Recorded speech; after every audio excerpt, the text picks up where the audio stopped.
System thinking is understanding the network of people, power, and other factors that impact the problem we are trying to solve.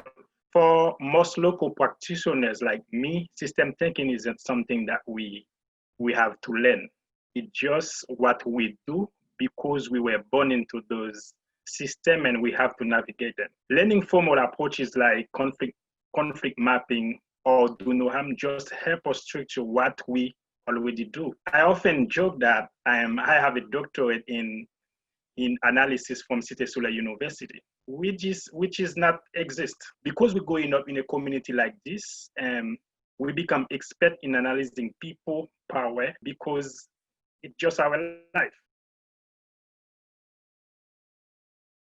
System thinking means understanding the interaction between people, power, and structure in our work. It also means building flexibility and not being afraid to take non-traditional approaches. For instance, in CDA Soley, the main source of uncertainty is gang. In our work, we do not negotiate directly with gang or confront them directly. We work on the system factors that give them power.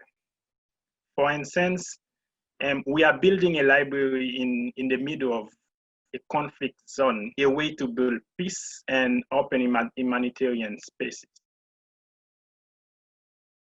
System thinking makes our work more resilient and more able to deal with uncertainty.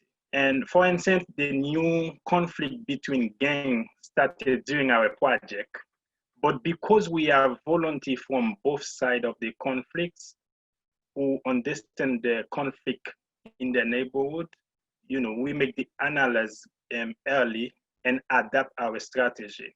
So let me call my colleague, Sabina. Hi, Sabina, how are you? Doing well. I have some questions for you. What does it mean for you, for the international actor, the system thinking? So for everyone else who wasn't brought up in these kinds of systems, systems thinking helps us to speak the same language as local actors so we can collectively navigate uncertainty.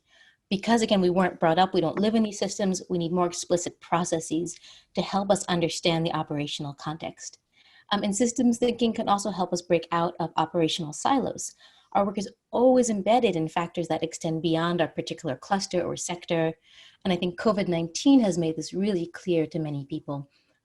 Whether you're doing nutrition or camp management or protection, the pandemic affects not only your program's operation, but the people your program is designed to serve.